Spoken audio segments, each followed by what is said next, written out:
Hello, and welcome to another HackerNoon podcast. This is part 2 of our 3-part podcast with Nataraj Sindam, Microsoft engineer and Noonies nominee. In this segment, we talk about the push versus pull life and the downsides to all the recommendation systems, which you may not even realize are influencing your decisions. Let's dive right in. The next article of yours that I really like, it's called The Obvious Flaw in Recommendation Systems.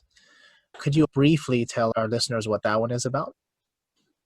Yeah, actually, this is my favorite article if I consider all the 20 or 30 blog posts that I've written. And the essential point I was driving to make here is we as a society have become a push society. That means we're always pushed some product by some recommendation algorithm, right? Yep. I mean, Amazon is suggesting you the product based on the history of products you've bought. Netflix is suggesting you based on what you've watched before or based on what others have watched who are similar to you, which is essentially what collaborative filtering is doing. And it's evolving over time, obviously, but Netflix is suggesting what movie you should watch. Spotify is suggesting what music you should listen. And it's already making you a playlist, and it's pretty damn accurate too. But the problem I had with the whole this version of pushing something is I think we are all reduced into a group personality rather than individual personalities. And we see this behavior of herd mentality, which is slightly negative in connotation, and I don't completely mean it in a negative sense. But we are in the world where everything is pushed to us instead of we going and finding and exploring and stumbling upon interesting things. Mm-hmm. And thereby what happens is I think we as individuals are not growing fully or not evolving fully, or we are not becoming the best of ourselves that we could otherwise be. And in this article, I also talk about choosing to, find a pull life where I will not watch what Netflix recommends me. I would think about my interest areas, and I will explore what I want to watch. I would explore what I want to listen. I would not listen deliberately that Spotify suggests, but I will let some other form dictate. Like, let's say I know I've heard some music while I was traveling in the Uber and I liked it, I will listen to that. But obviously all these judgmental heuristics we've developed are on which the recommendation systems are itself based are shortcuts that serve a purpose. We can't deny that they don't serve any purpose because they're useful. We want Amazon to suggest the best keyboard that you want to buy, the best that you want to buy. But after a certain point, it becomes too much. So this is my own personal journey of finding, for example, what book next to read, right? That's the question actually, which drove me to write this article. And everyone is reading, given at any given point, even serious readers or majority readers are reading the same couple of books, which was kind of fascinating to me. And then I was thinking about myself and what I was reading, and that gave me the idea for the article itself. And watching my friends and watching others that I know who are reading books and how their behavior is actually influenced by social media or recommendation algorithms. So one point you mentioned there is obviously that the recommendation systems are good in some sense. Obviously, I do like it when Netflix puts the 20 shows that I'm most likely to like at the top of my feed. But is your problem with the push life that in the future you see this sort of dystopian society that never searches for things on their own and everything is pushed in their face? And is what you're worried about the fact that the growth of a more push society would create not only a herd mentality, but people that are easy to be controlled? I haven't thought about people would be controlled to a level where people would be controlled, but you can see it already happening in the sense that, I saw it in my own behavior. If Netflix puts its new release on a Friday night on your friend page, Yeah. you're most likely to watch it. Mm. Especially in the pandemic we are. Uh, Netflix suggestion is going to drive what movie you're going to end up watching in this weekend. Yeah, most likely. Hmm. So yeah, and it adds up to the strength of Netflix. And I think eventually we'll reach a point where we want to say that, hey, I want to switch off all the recommendation systems. I think we would get, I think at least I personally feel that there should be options in certain products where I'm not recommended anything. And I completely realize, and I've talked to a bunch of friends of mine who obviously don't think that recommendation systems are, are actually a huge help. And I agree partially that they are definitely a huge help, but there should be a level of choice whether we want to get recommended stuff or not. I agree. Because that's also probably, it devises what thought process and what we evolve into, what choices we eventually make are driven by these recommendations. Yeah. If you think about it, the entire world in a way is now being formed or molded by recommendation systems, the biggest one of which is Google. The world wasn't like this 20 years ago. If I wanted to find the best dry cleaning service in my city, I might have to ask my family and friends what they use, or I might have to actually go around my town and see what's the closest one. But these days, all I have to do is type in dry cleaning service, and then I'm recommended some by Google. And most people don't know why Google chooses these. We just trust it blindly, right?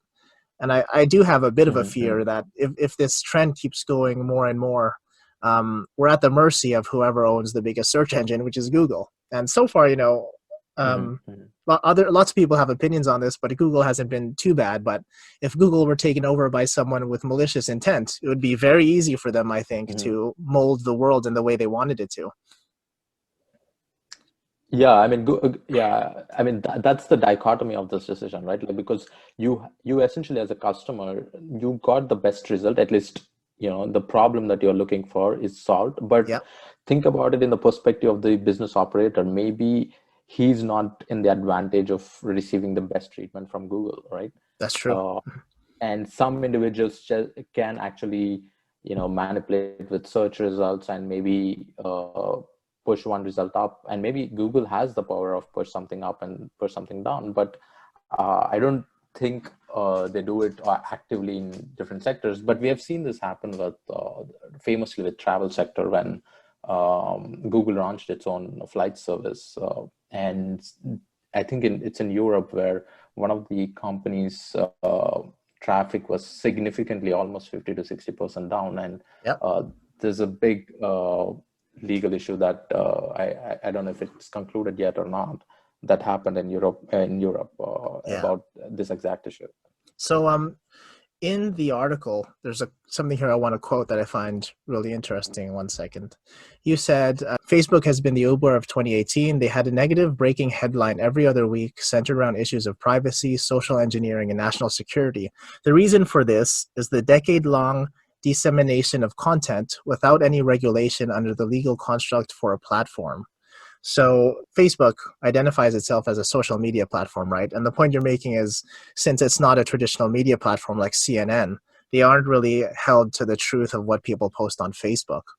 And Facebook as well functions with recommendation systems. The things you see on your feed, it depends on what you like, what your interests are, and who you're friends with. Do you think that Facebook is doing the right thing and allowing free speech and letting people post whatever they want? Or do you think in the long run, there might be a negative effect to the fact that anyone and everyone can post anything on Facebook, whether it's true or not, as long as it's not hate speech and as long as it doesn't have a call to violence?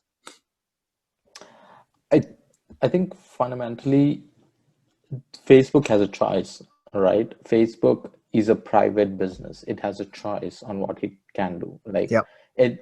I know it's a very contentious point, and free speech. It comes into whether or not we are allowing free speech or not. But the real point is, it's a private business, and a private business can have restrictions on what content it's serving.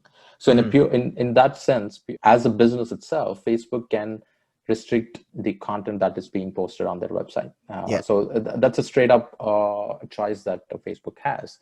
But obviously they've chosen, and I don't know if, we shouldn't say it's Facebook, but it came down to being a free speech issue, which is fair, because if that is the only medium out there, it would become synonymous to free speech, because there's no other platform where anyone can go and it could have the same reach as Facebook has. For sure. At some point, I think there would be a legal intervention, where either Facebook will be categorized as a media company, which should stick to the guidelines of being a media company. I think that's the direction I see it happening. Whether or not Facebook is doing the right thing or wrong thing, I think it's a very tough call. Yeah. And it's a tough position to be in, whoever is managing Facebook. For sure. But I think they definitely have a choice to make, and they can make the choice without thinking of it as a free speech issue, because at the end of the day, it's a private business controlled by private individuals for a profit mechanism. In that sense, they have a pure choice on what should be posted on their website and what should not be posted on their website. And I think that's always not heavily represented on the narrative around Facebook, that it's a private business. Like anyone, they can control what is being posted, just like CNN does, or Fox News does, or MSNBC does. I completely agree with that.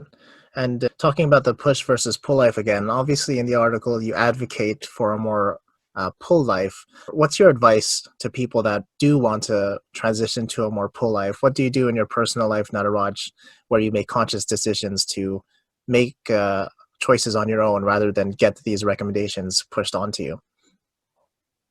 Firstly, the reason I haven't given a much more articulate answer for Facebook is I'm out of Facebook since I think almost 4 years. Oh, really? I don't use Facebook. Yeah. I use Facebook Messenger sometimes. At least I keep it open, so anyone who wants to reach me from my childhood or old days can reach me. Good. But otherwise, I actually am inactive on Facebook, but I'm active on Twitter and WhatsApp, and I'm not against Facebook or anything. It's just that it doesn't really serve any purpose to me today, other than if you're other than you're a small business owner, then you have to be on Facebook. Yeah. Right. Because I 100%. personally, when I started the dosa shop, we were doing Facebook marketing, and it's an incredibly useful tool. Yeah. And you have to be there because everyone is there. Definitely. But as on a personal side of things, I don't use Facebook because I can connect to everyone who I want to connect through WhatsApp or any other, through text message. And another thing is I don't use YouTube recommendations. I don't allow them to track my viewing history. And you can see the pattern basically wherever there's an option to stop these not just recommendation systems in general, but in terms of where I want a little bit of surprise to be there. Yeah. I want to find new things. So to be honest, I didn't even know that you could stop YouTube from tracking your viewing history. There's a setting where you can do that. Yeah, you can stop tracking your viewing history. Then your recommendations you still recommended stuff because YouTube has to populate your friend page. Yeah. But then you get a little bit of surprise. The surprise is also based on because they want you to watch the video on the front page. Yeah. They are basing it out on logically what makes sense, which is heavily watched video, for example, trending page, or based on the trending or upcoming creators and so on. For sure. And my major point when I started this article was about reading, because everyone was reading the same thing. I started looking for recommendations of books from sources that are usually prescribed. Yeah. So I like to think that in terms of books, I never read the books that are released in this year or past 2 years, unless it's like highly recommended. Highly recommended in the sense that I prescribe to certain individuals and I believe in certain individuals' recommendations versus media recommending something. I trust those sources, so I have my own trusted sources which I think are better than what is being recommended. And otherwise, I think in general, if you're reading books, my point of view is that you always read older and popular books. That's better than newer and popular. So I tend to think of that, okay, this book, I'm like 3 or 4 years behind the release cycle of a book, and let the book age for a bit. And if it survives, then I think it would become a good book eventually. Cool. Very interesting. Thank you for watching another HackerNoon podcast. This was part 2 of a 3-part podcast with Nataraj. Please stay tuned and subscribe to HackerNoon for future episodes, and take a look at the show notes for links to Nataraj's social media profiles. Thank you, and see you next time.